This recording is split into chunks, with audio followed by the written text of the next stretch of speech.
que sus hijos devuelvan su favor hasta la mil generación. En tu familia, en tus hijos, en tus hijos, en tus hijos, que te guíe su presencia, vaya al frente, te rodee, te persiga, Él te habite, Él te acompaña, Él te acompaña, de mañana por la noche, en tu entrada, en tu salida, cuando lloras, regocijas, Él es por ti, Él es por ti, Él es por ti, Él es por ti, Él es por ti. Vaya al frente, te rodee, te persiga, te habite, Él te acompaña, mañana, por la noche, en tu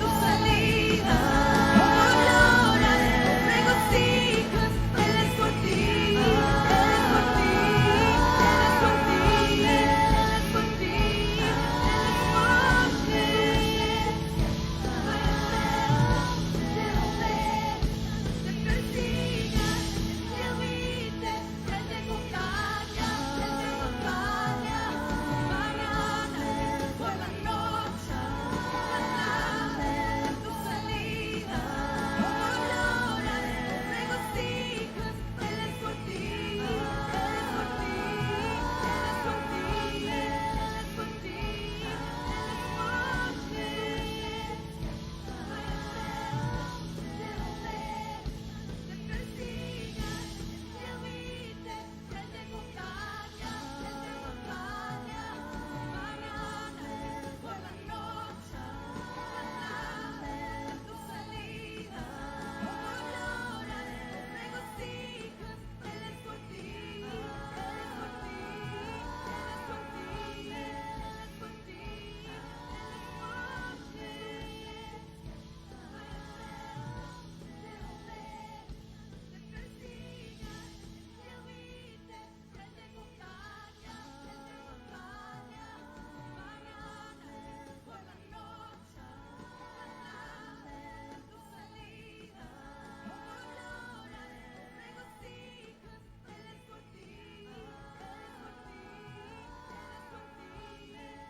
Queremos o teu nome engrandecer, para fechar essa, e agradecer-te por tua obra em nossa vida.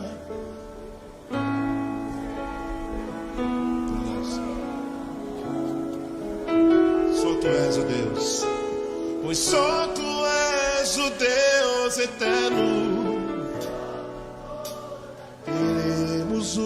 E descer para fechar e agradecer.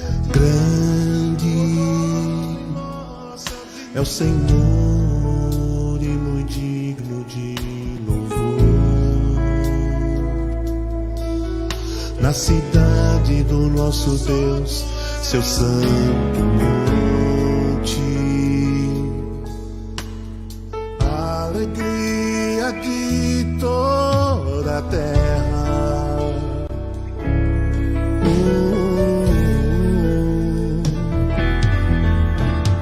Grande é o Senhor em quem nós temos a vitória. Ele sempre que nos ajuda contra o inimigo.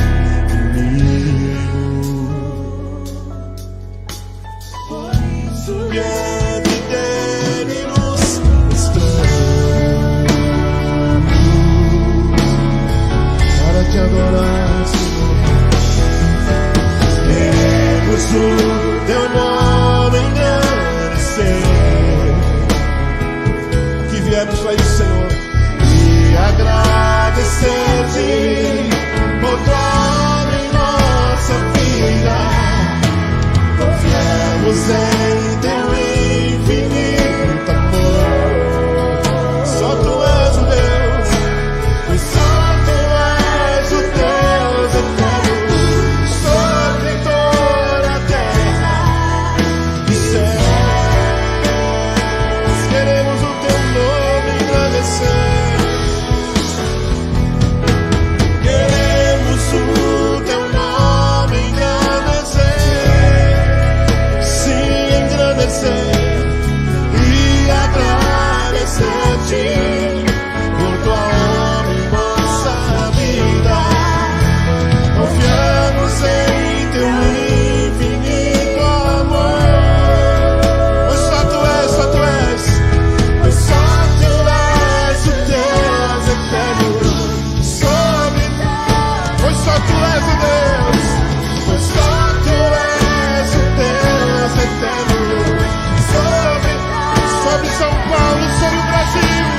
Graça e paz, queridos.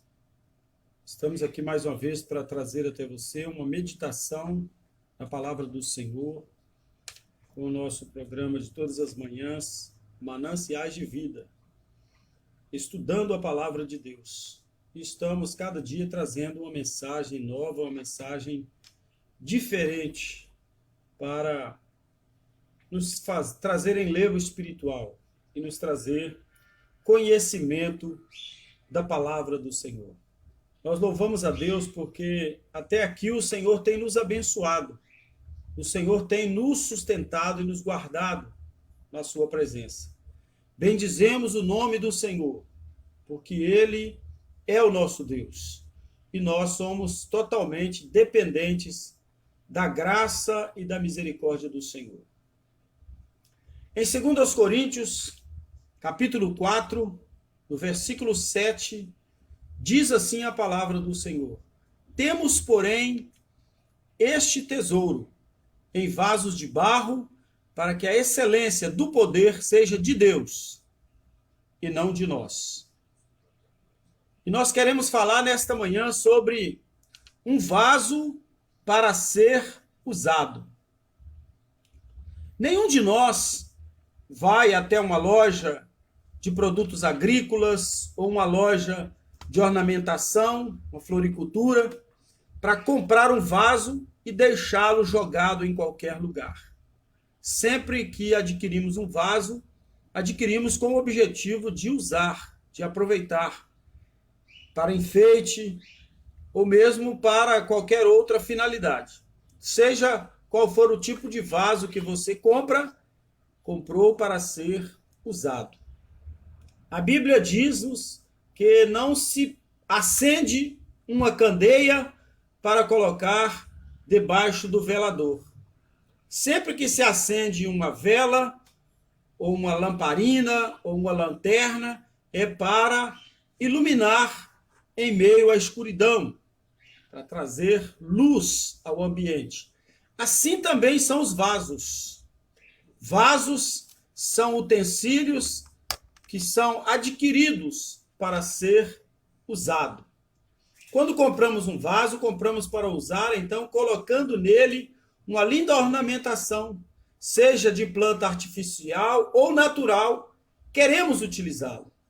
Deus nos escolheu para sermos vasos e quer que sejamos vasos de honra para servi-lo e para adorá-lo em espírito e em verdade. É preciso observarmos que o vaso, o vaso para ser um vaso é para ser usado. E é preciso observarmos que o vaso para ser usado, ele precisa estar preparado, precisa estar adornado, ele precisa estar adequado ao ambiente onde ele vai ser usado. E é preciso também observarmos que o vaso é feito de barro. Naturalmente, estamos falando de um vaso de cerâmica. Deve ser mole, maleável. Essa declaração do apóstolo Paulo aos Coríntios, que nós temos um tesouro em vaso de barro para a excelência do poder, para que a excelência do poder de Deus seja sempre de Deus e não de nós. É importante. O tesouro está em vasos de barro, recipientes frágeis. Precisamos ter isso em mente. Vasos de barro, de argila, de terra, somos nós, homens feitos do pó da terra. Vasos de barro significam conflitos, fraquezas, limitações humanas. Percebemos muito nitidamente esta realidade quando precisamos trabalhar em equipe ou quando nos reunimos. Em qualquer ambiente que houver mais de uma pessoa, sempre vai haver ideia diferente, projeto diferente, decisões diferentes, e a convivência nos expõe, então, a toda uma fragilidade. E, por vezes, seremos confrontados ou levaremos outras pessoas a se confrontar.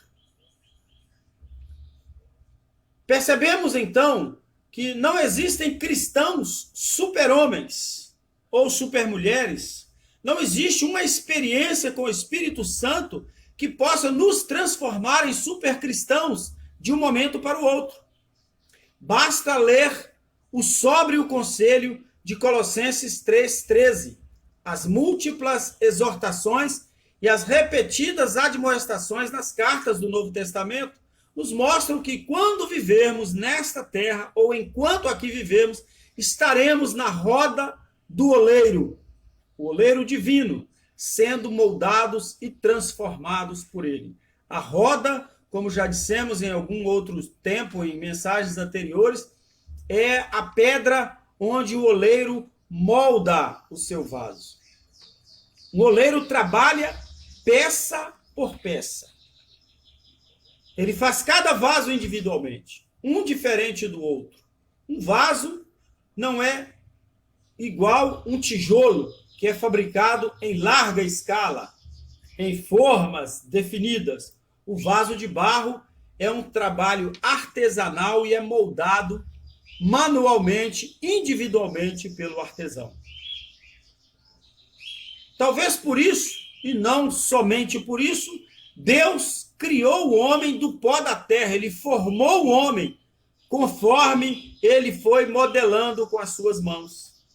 Tijolos são pressados, todos igualmente, para ter a mesma aparência, a mesma medida e encaixar adequadamente um com o outro.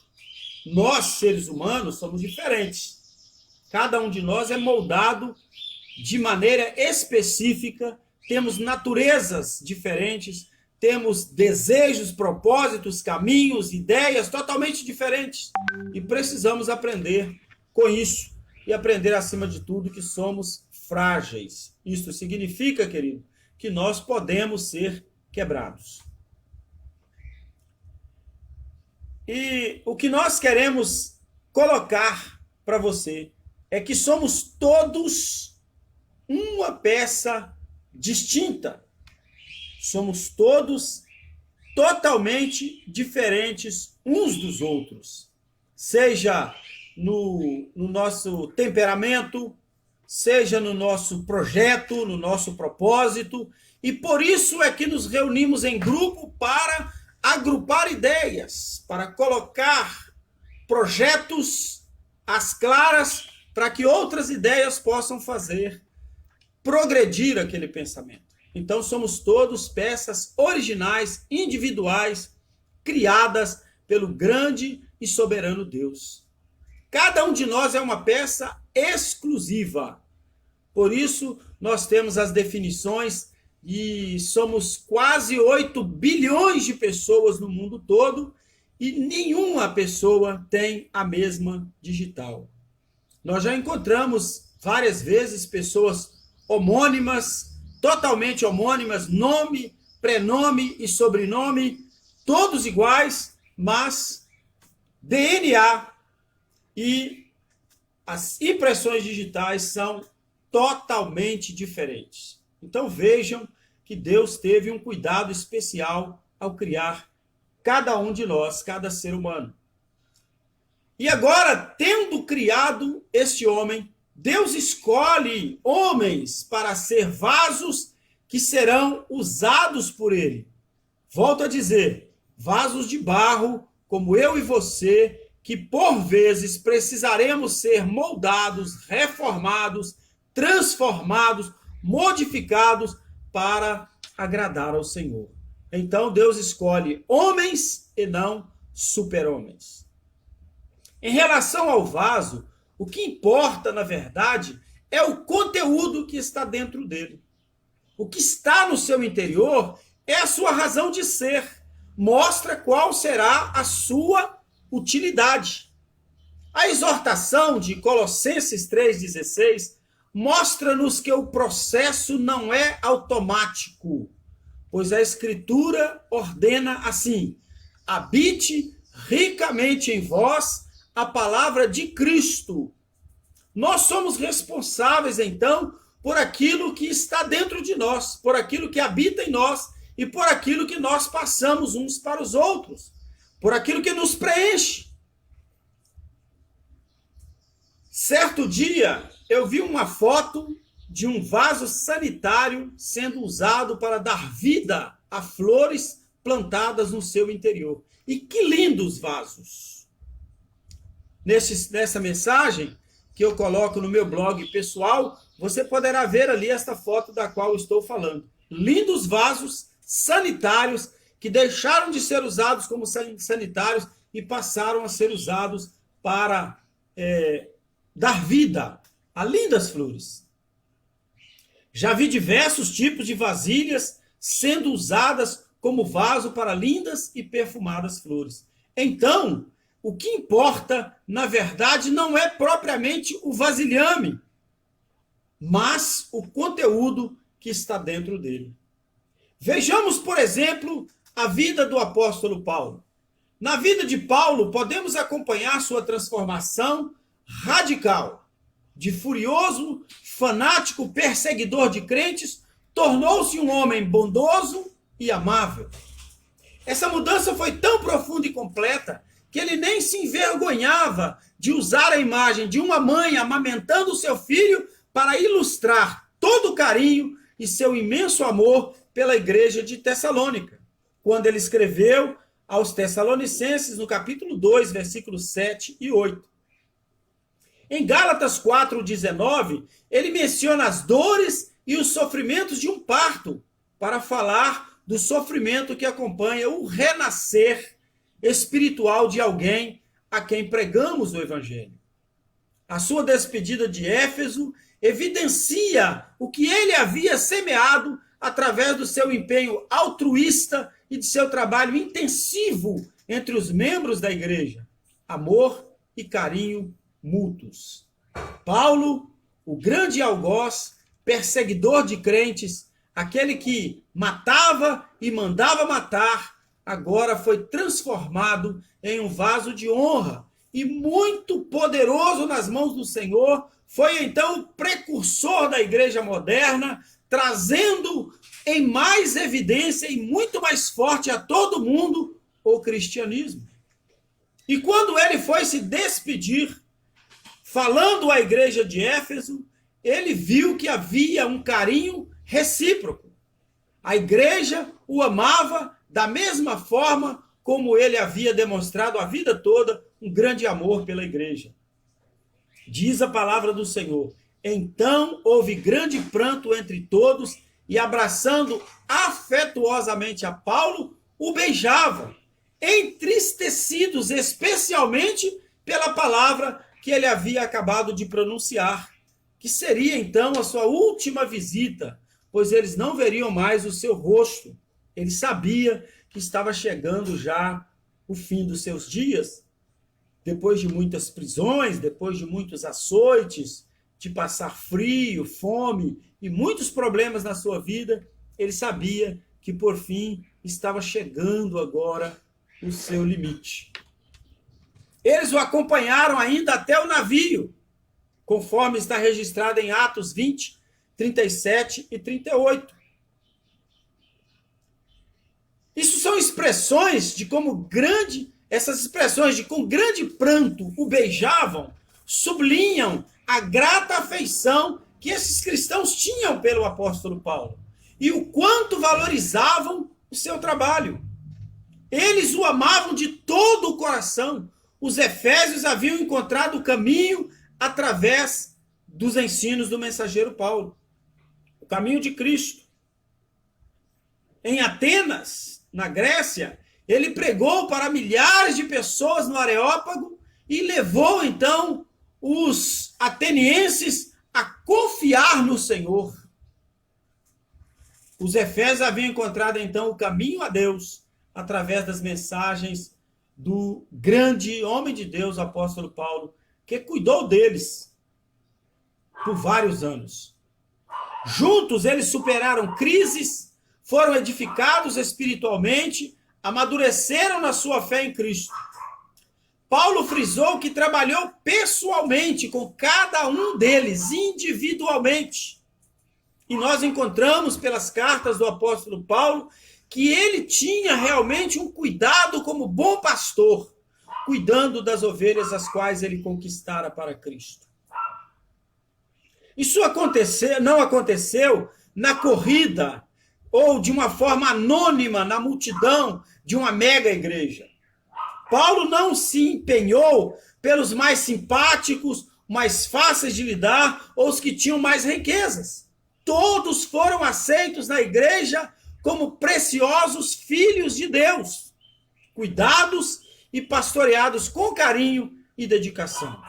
Tudo isso fazia de Paulo um homem vulnerável às frustrações e à dor que os relacionamentos humanos costumam trazer consigo.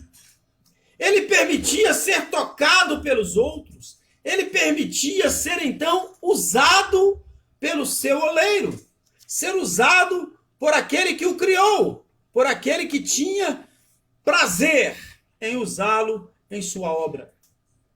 Para sermos, então, usados como vasos, precisamos entender que Deus nos escolheu para isso, para sermos usados por Ele, independentemente do nosso passado, de nossa fragilidade, de nossa incompetência que julgamos ter. Ele nos escolheu porque nele está a força e o poder para nos moldar segundo a sua vontade, para sermos vasos de honra. Deus quer levantar você, querido, como um vaso que ele escolheu. E não foi em vão que ele te escolheu. E a Bíblia diz que ele nos escolheu sendo nós ainda pecadores. Ele não esperou que ficássemos bonzinhos. E somente ele tem o poder de transformar todo o ser humano em vaso de honra. Quando vemos as pessoas, às vezes, testemunhando do seu passado, daquilo que fizeram, vemos tanta atrocidade e muitas pessoas até meneiam a cabeça, torcem a cara, ficam revoltados com tantas coisas que as pessoas dizem que já fizeram no passado, mas quando, na verdade, hoje, o que eles querem é mostrar o grau de envolvimento que ele tem com o Senhor e o grau do seu relacionamento com Deus, que fez dele um vaso de honra para adorar e para servir ao Senhor. Na porcelana nobre, o selo de qualidade é a marca do fabricante. E elas ficam discretamente colocadas no fundo da peça, ou até mesmo em destaque, para que todos possam ver quem foi que projetou ou que fabricou aquela bela obra. Sem chamar a atenção, alguns selos ficam mais escondidos. Bem ao contrário das imensas etiquetas que vemos em certas peças de roupa. Para nós, o que importa é o selo divino, a marca de qualidade que Deus nos concede. Visto que fomos aprovados por Deus a ponto de nos confiar, pregar o evangelho, assim falamos, não para que agrademos a homens, e sim que a Deus que prova o nosso coração. Como disse o apóstolo Paulo aos Tessalonicenses, no capítulo 2, versículo 4. Bem-aventurado o homem que suporta com perseverança a aprovação, porque depois de ter sido aprovado, receberá a coroa da vida, a qual o Senhor prometeu aos que o amam, como está em Tiago 1,12. E ainda nos adverte o apóstolo Paulo: procura apresentar-te a Deus aprovado, como obreiro, que não tem do que se envergonhar e que maneja bem a palavra da verdade. Mas, por esta mesma razão, me foi concedida misericórdia para que em mim o principal evidenciasse Jesus Cristo, a sua completa longanimidade, e servisse eu de modelo a quantos hão de crer nele para a vida eterna. 1 Timóteo 1,16. Isso é aprovação divina. Paulo era um vaso escolhido, instrumento útil nas mãos de Deus. Ele tornou-se exemplo para todos os cristãos por seu modo de andar, seu modo de agir e o seu modo de falar. Ele foi, então, aprovado por Deus. Quando, no momento da conversão do apóstolo Paulo, Deus mandou que um dos seus servos fosse até lá na casa onde ele estava para orar por ele. Aquele homem ficou temeroso, porque Paulo era quem tinha autoridade de matar e mandar matar cristãos. Mas Deus havia agora separado Paulo para ser um vaso de honra para ser usado nas mãos do Senhor. Seus sofrimentos desempenham então um papel importante nesse processo de Deus para transformar o vaso e poder usá-lo, justamente como o Senhor Jesus Cristo profetizara no início da sua carreira como cristão, quando Jesus se manifestou a Paulo e falou com ele ali em Atos, no capítulo 9, versículo 15 e 16, quando ele coloca que ele foi então escolhido por Deus. A Bíblia diz, queridos, que não fomos nós que escolhemos a Cristo, mas ele nos escolheu para sermos vaso de honra para o louvor da sua glória. E é isso que ele quer que nós sejamos. Vasos de honra, que glorifiquem o seu nome e que fazem valer a sua palavra.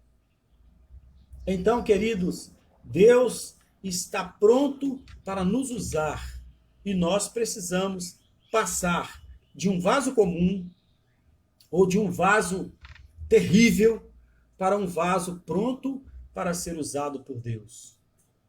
O tratamento dispensado ao vaso durante a sua confecção não é delicado nem suave. O oleiro aperta o barro, amassa o barro, ele esfrega o barro sobre a pedra e depois ele coloca a pedra para girar e já com a massa bem fininha, bem lisa, bem pronta, a argila já totalmente preparado, ele começa a moldar o vaso. Mas no início, o barro é amassado, é socado, sovado, até ficar uma massa homogênea e sem nenhum caroço, sem nenhum pedrisco, sem nenhuma impureza. Depois vem o acabamento, a retirada das sobras, as saliências que tiram a beleza de um todo. Aí o oleiro vai lixar o vaso, agora ele vai alisar o vaso, talvez aplicar ali ainda alguma massa para retocar algum possível defeito, e então dar mais uma lixa fina novamente e preparar o vaso para ser usado. A analogia diz respeito à nossa vida. Já que somos vasos de Deus, e foi Deus que nos escolheu e não nós, torna-se bem evidente isso. Também passamos por tratamento doloroso, até sermos úteis nas mãos do nosso grande oleiro.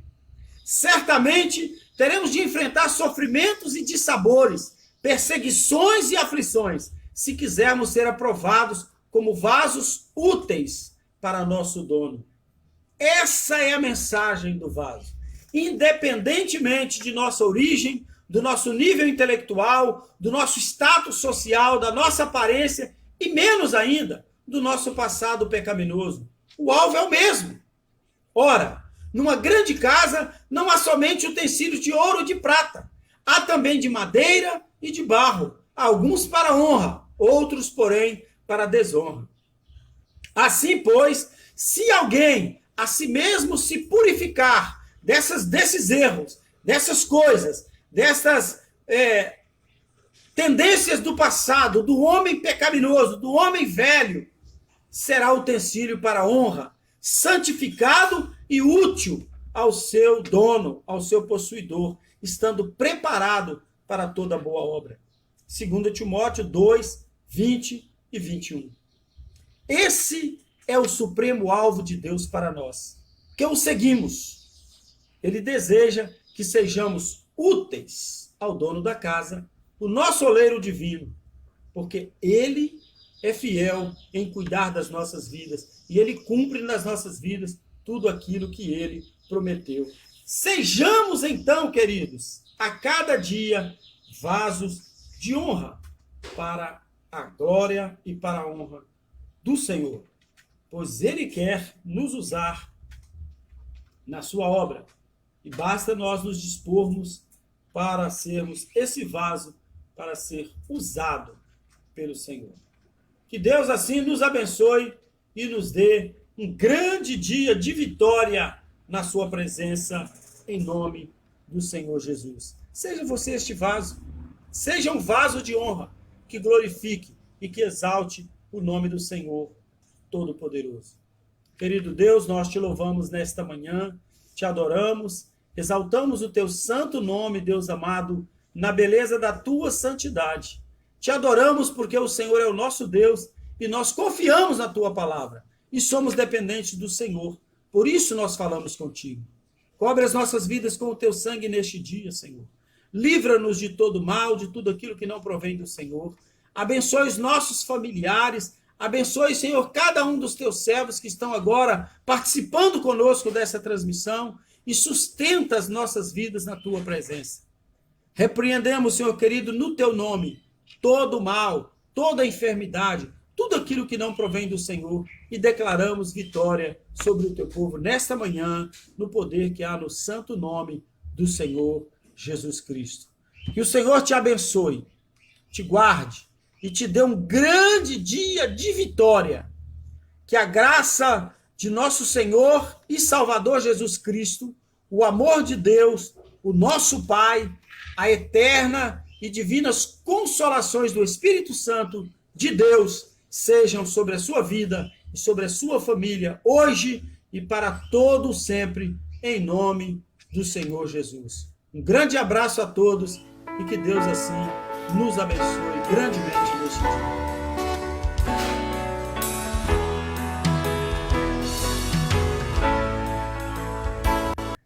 Quero ser